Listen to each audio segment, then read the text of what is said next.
नमस्कार. आज आपण गीतेतून मिळालेल्या ज्ञानाच्या आधारे आपल्या आत दडलेल्या योद्ध्याचा मार्ग कसा असतो हे समजून घेणार आहोत. हा मार्ग आपल्याला आयुष्यातल्या अगदी प्रत्येक लढाईसाठी तयार करतो. मग सुरू करूया हा प्रवास. चला तर एका खूप शक्तिशाली विचाराने सुरुवात करूया. बघा, श्रीकृष्ण काय म्हणतात, जो माणूस आपलं दुःख लपवून हसायला शिकतो ना, तोच जीवनाचा खरा योद्धा ठरतो. किती खोल अर्थ आहे यात, नाही का? आज आपण याच विचारावर जरा विस्ताराने बोलणार आहोत.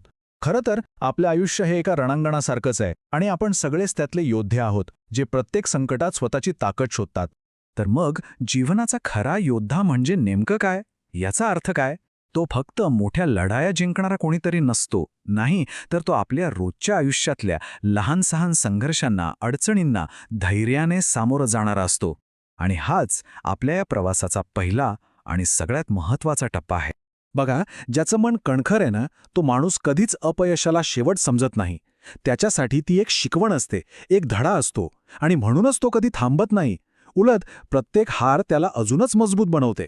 प्रत्येक नुकसान त्याच्यासाठी शक्तीचा एक नवा स्रोत बनून जातं. आणि खरा विजय तो यातच आहे. पडून पुन्हा उभं राहणं हाच सगळ्यात मोठा विजय आहे. कारण जो हारायला घाबरतो तो कधीच जिंकू शकत नाही. म्हणजे बघा, खरी लढाई ही पराभव टाळण्याची नाहीच आहे, तर ती आहे प्रत्येक वेळी पडल्यावर पुन्हा उभं राहण्याच्या धैर्याची. आपण बाहेरच्या लढाया तर जिंकूच, पण त्याआधी आतली लढाई जिंकणं खूप महत्त्वाचं आहे. आणि या आतल्या लढाईतलं सगळ्यात मोठं, सगळ्यात शक्तिशाली शस्त्र कोणते असेल, तर ते आहे आपलं मन. चला, आता बघूया की हेच मन आपलं आयुष्य कसं घडवतं आणि कधीकधी बिघडवत सुद्धा. आपल्या मनाची शक्ती आहे ना, ती अगदी दुधारी तलवारीसारखी आहे. बघा, नकारात्मक विचार काय करतो, तो प्रत्येक संधीला अडथळा बनवून टाकतो. आणि सकारात्मक विचार तो प्रत्येक अडचणीला संधीमध्ये बदलतो. म्हणजे विचार करा, फक्त आपला दृष्टिकोन बदलला की सगळी परिस्थिती बदलू शकते. आणि इथेच आपल्याला यशाचं खरं ध्येय स्पष्ट होतं. जग जिंकणं, बाहेरच्या जगात यश मिळवणं हे आपलं ध्येय नाहीये, तर मनाची अविचल शांती मिळवणं हाच खरा विजय आहे. ज्याचं मन स्थिर आहे ना, तोच खरा विजेता. बाकी सगळं व्यर्थ आहे. ठीक आहे, आता आपण अशा 2 मूलभूत गुणांबद्दल बोलूया जे कोणत्याही कणखर व्यक्तीच्या ताकदीचे आधारस्तंभ आहेत. हे 2 गुण म्हणजे धैर्य आणि विनम्रता. खरं सांगायचं तर या 2 गुणांशिवाय कोणताही योद्धा पूर्णच होऊ शकत नाही. धैर्याचा नियम तसा खूप सोपा आहे. अगदी साधं उदाहरण घ्या. आपण बीज पेरतो, पण फळ मिळायला वेळ लागतोच ना. तसंच आहे, चांगल्या मोठ्या गोष्टी घडायला वेळ द्यावाच लागतो. जो धीर धरतो त्यालाच त्याचं गोड फळ वेळेवर मिळतं. आता एक छोटंसं वाक्य आपण खूप खूप महत्त्वाचं, अहंकार. अहंकार माणसाला वर नाही घेऊन जात, उलट तो त्याला खाली खेचतो, थेट आत्मनाशाच्या गर्तेत. याचं एक उत्तम उदाहरण म्हणजे फळांनी लगडलेलं झाड. बघा, ज्याप्रमाणे झाडाची वाकलेली फांदीच फळांनी भरलेली असते, अगदी त्याचप्रमाणे विनम्र हृदयाच खऱ्या महानतेने भरलेलं असतं. याचा अर्थ काय? विनम्रता ही कमजोरी नाहीये, उलट ती तर सामर्थ्याची आणि ज्ञानाची खरी ओळख आहे.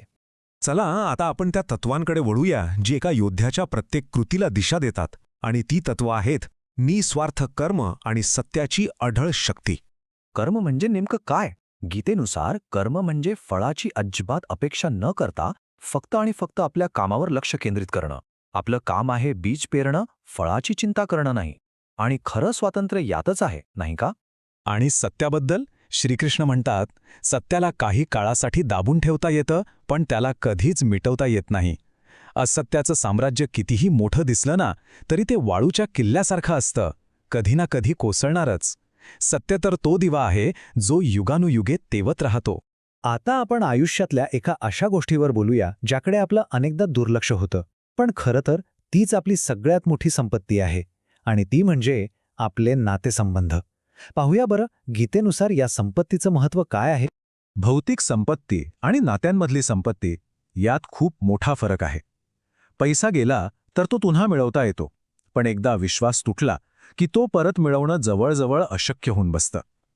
खरं तर नातीच आहेत जी आपल्या आयुष्याला खरा अर्थ देतात. आणि हाच या भागातला सगळ्यात महत्त्वाचा संदेश आहे. आपल्या आयुष्याची खरी श्रीमंती आपल्या माणसांमध्ये आहे, वस्तूंमध्ये नाही. आपल्यासोबत कोण उभं आहे हेच आपलं खरं वैभव आहे. आणि आता आपण या प्रवासाच्या शेवटच्या आणि सगळ्यात शक्तिशाली टप्प्यावर आलो आहोत. इथे आपल्याला कळतं की खरा विजय इतरांवर मिळवण्यात नाहीये, तर तो स्वतःवर मिळवण्यात आहे. प्रत्येक योद्ध्याला त्याच्या खऱ्या शत्रूंचा सामना बाहेर नाही तर स्वतःच्या आत करावा लागतो. कोणते आहेत हे शत्रू? क्रोध, आळस, लोभ, अहंकार आणि भीती. हेच ते खरे शत्रू आहेत ज्यांच्यावर आपल्याला विजय मिळवायचा आहे. आणि हाच तर सगळ्यात मोठा विजय आहे. जो स्वतःवर विजय मिळवतो त्याला दुसरा कोणीही हरू शकत नाही. हाच खरा विजय आहे. म्हणजे काय तर स्वतःवर नियंत्रण मिळवणं हेच यशाचं सगळ्यात मोठं आणि कधीही न संपणारं रूप आहे. तर मग या संपूर्ण प्रवासाचा सार काय? या योद्ध्याच्या मार्गाचा शेवट कुठे आहे? खरं तर अंतिम ध्येय हे काहीतरी मिळवणं नाहीसं आहे, तर ती आहे आंतरिक शांतीची एक अशी अवस्था जिथे बाहेरच्या जगातला कोणताही गोंधळ आपल्याला स्पर्शही करू शकत नाही. आणि जाता जाता एक प्रश्न प्रत्येकाने स्वतःला विचारावा असा आहे, आपल्या आतली सगळ्यात मोठी लढाई कोणती आहे यावर नक्की विचार करा. कारण स्वतःला ओळखणं हाच विजयाचा पहिला आणि सगळ्यात महत्त्वाचा टप्पा आहे.